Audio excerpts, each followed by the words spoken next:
వైవిధ్యానికి care of caves. Variety ఈవెంట్లు, వినూత్నమైన థీమ్స్. పూర్తి వివరాలకు చదవండి రేపటి సాక్షి దినపత్రిక. ఏంటనేది అందుకే మిమ్మల్ని అందరిని పిలిచాను, పెట్టాను.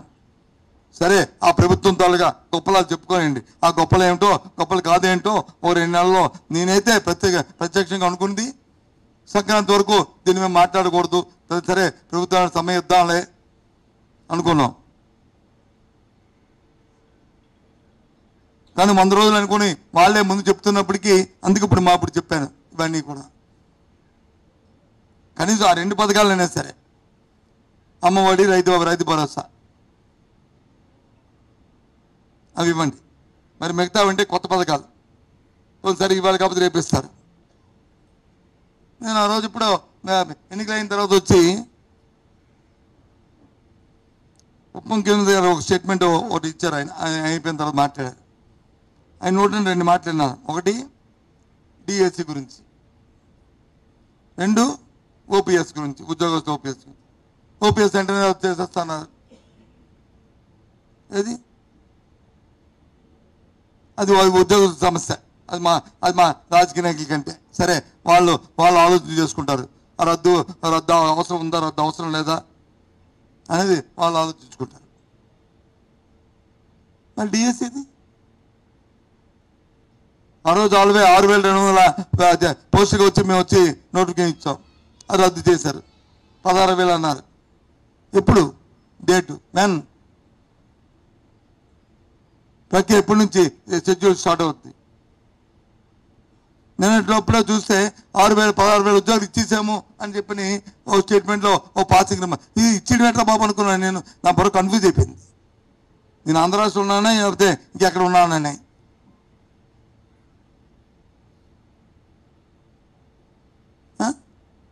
నేను మా పియ్యగా అడిగాను, ఇది ఏమైనా షెడ్యూల్ గట్టి వచ్చేసి డేట్ అనౌన్స్ చేద్దంటే, లేదండి ఇంకా డేట్ అనౌన్స్ చేయలేదండి, ఇంకా టెట్ జరగలేదండి, అది జరిగిన తర్వాత దొరుకుతాయండి అన్నారు.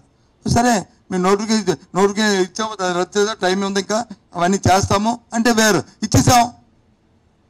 ఏంటి ఇచ్చాడు భాష?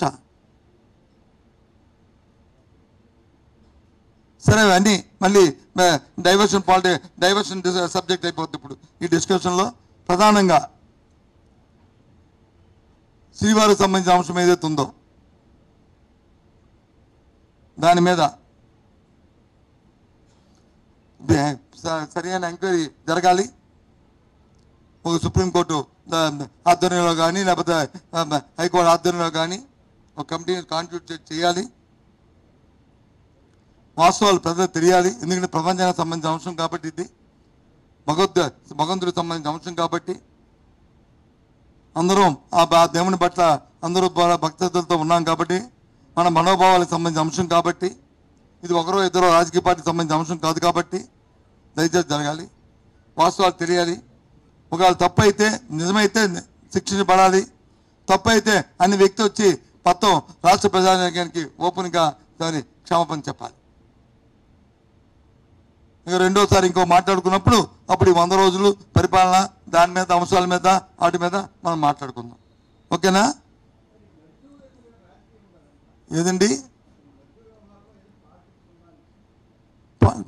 పాలిటిక్స్ ఉందా అని అడిగితే నేనేం చెప్తాను? ఎవరైనా రాజకీయ ఉపన్యాసాలు చేస్తున్నప్పుడు దాని మాట తిరుపతి వెళ్ళి ఏదో ఎంక్వైరీ జరిగి ఆ ఎంక్వైరీ జరిగిన తర్వాత వచ్చి ఇదిగో రిపోర్ట్లో వచ్చి ఈ రకంగా జరిగిందని చెప్పినని, లేకపోతే నువ్వు తిరుపతి వెళ్తే బట్టి ఇది నాశనకం ఉంది ఎందుకు జరిగిందని చెప్పి నువ్వు ముఖ్యమంత్రి హోదాలో ఉన్నావు లేకపోతే మంత్రి హోదాలో వెళ్ళి దాన్ని మాట్లాడే పర్వాలేదు. నువ్వు వేదిక ఏంటి? ఆ వేదిక 100 రోజుల పరిపాలన మీద రాజకీయ వేదిక. ఆ వేదిక మీద నువ్వు చేసిన కామెంట్స్ ఇది ఎక్కడిది? ధర్మమైనది? కోట్లాది మంది తాలూకు మనోభావాలతో ఈ రకంగా రాజకీయాలు చేయడం అనేది అది వేదిక? అది మాట్లాడడం వాళ్ళు ఆ మిత్రపక్షాలను ఆలోచించుకోమనండి. మేము కాదు. మళ్ళీ దాన్ని సమర్థించుకోవడానికి మళ్ళీ మాట్లాడడం, దాని మీద పత్రికలు వచ్చి పుంకాలు రాయడం, ఏం మెసేజ్ వెళ్తుంది ఈ దేశంలో? సార్ నేను ఇగో వాళ్ళకి సంబంధం లేదు ఏంటి, ఏదో నందిని నెయ్యి వచ్చి ఏదో పరిశుభ్రత, నందిని నెయ్యి వచ్చినా, తమిళనాడు కంపెనీ వచ్చినా, లేదు ఉత్తరప్రదేశ్ కంపెనీ వచ్చినా, టీటీడీ మాత్రం కంపెనీ పేరులే చూడవు. వాళ్ళు ఆ టెస్టింగ్, ఆ రిపోర్ట్లు వాటి మీద ఆధారపడి ఉంటాయి. ఆ టెస్టింగ్లో పాస్ అవ్వాలి. నా హెరిటేజ్ కదా, నా ముఖ్యమంత్రి కంపెనీ కదా అంటే టీటీడీ తీసుకోదు.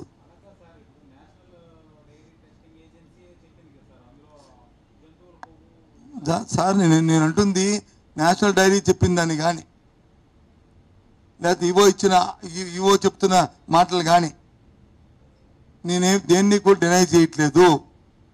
దాన్ని వాడారా లేదా, రిజెక్ట్ చేశారా లేదా? ఇవాళ ఇందాక ఈవో ఏం చెప్పాడు? ఇలాంటి మా తాలూకా రిపోర్ట్లో కానీ ఇది యానిమల్ ఫేట్ కానీ లేదు విజువల్ ఫేట్ కానీ వస్తే దాన్ని రిజెక్ట్ చేసాము అని చెప్పాడు లేదా?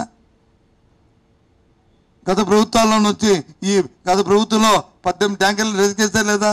అంత ముందున్న ప్రభుత్వంలో 14 ట్యాంకర్లు రిజెక్ట్ చేశారా లేదా? మొన్న ఈ 3 నెలల్లో 4 ట్యాంకర్ని రిజెక్ట్ చేశారా లేదా? అదే నాకేం వస్తుంది? అది వచ్చండి రిజెక్ట్ చేయాలంటే ఆ స్టాండర్డ్స్కి లేకపోతే రిజెక్ట్ చేస్తారు. మన టీటీడీ ఇచ్చిన నామ్స్ ఏవైతే ఉంటాయో, స్టాండర్డ్స్ ఏవైతే ఉంటాయో, నాట్ ఓన్లీ నెయ్య, మధ్యాహ్న భోజన పథకంకి ఒక ఐటెంని మనం వచ్చి ఏదో కొంటాం, లేదు రూపాయి కిలో బియ్యానికి వచ్చి మనం మిల్లెట్ తీసుకుంటాం. ఆ స్టాండర్డ్స్ లేకపోతే రిజెక్ట్ చేస్తారా ఎఫ్సీఐ కూడా? ఆ నామ్స్లో లేకపోతే అందులో పవిత్రమైన ఆ భగవంతుడి దగ్గర ప్రసాదానికి భగవంతుడికి సంబంధించి ఇంకా ఎంతో కీన్గా ఉంటారు. అందుకే ఎక్కువగా దాని మీద మనం చర్చలో పోయి దీన్ని మనకు వద్ద హాఫ్ నాలెడ్జ్తోని మీకు కానీ నాకు కానీ, నేనేమి దీంట్లో మేధావిని కాదు, మీరేం మేధావి కాదు, మన హాఫ్ నాలెడ్జ్తోని ప్రజల్ని మనం వచ్చి కన్ఫ్యూజ్ చేసి వాళ్ళకి వాళ్ళు అంబిక్యూటీ క్రియేట్ చేయకూడదు. అది నా తాలూకా సజెషన్, నా అమ్మల రిక్వెస్ట్ అది.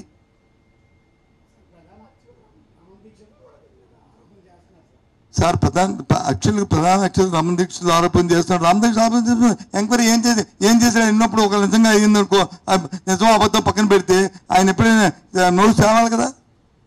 రమణ దీక్ష అది అలవాటు ఆయన తాలూకా ట్రాక్ తీసుకుంటే. ఏ ప్రభుత్వాలు ఉంటే ఆ ప్రభుత్వాలు మాట్లాడుతుంటారు వారి మీద నాకు చాలా గౌరవం, నాకు చాలా సన్నిహితులు కూడా. కానీ తప్పది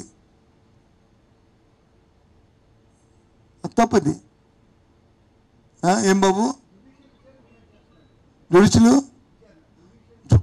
జ్యుడిషియల్ డిమాండ్ చేస్తున్న నిష్పక్షపాతంగా సిబిఐ ఎంక్వైరీ చేయండి, జ్యుడిషియల్ ఎంక్వైరీ చేయండి. ఏదైనా ప్రజలకు ఒక క్లారిటీ రావాలి. ఎందుకంటే తొట్టు తెరిపాం, కదిమిన వ్యక్తి వచ్చి ఏ చిన్న వ్యక్తితో కాదు, మాట్లాడిన వ్యక్తి చిన్న వ్యక్తి కాదు. దాని మీద మళ్ళీ నిన్న మాట్లాడిన మాజీ ముఖ్యమంత్రి గారు చిన్న వ్యక్తులు కాదు, ఇద్దరు, ఒకరు ముఖ్యమంత్రి, ఒకరు మాజీ ముఖ్యమంత్రి, ఒకరు.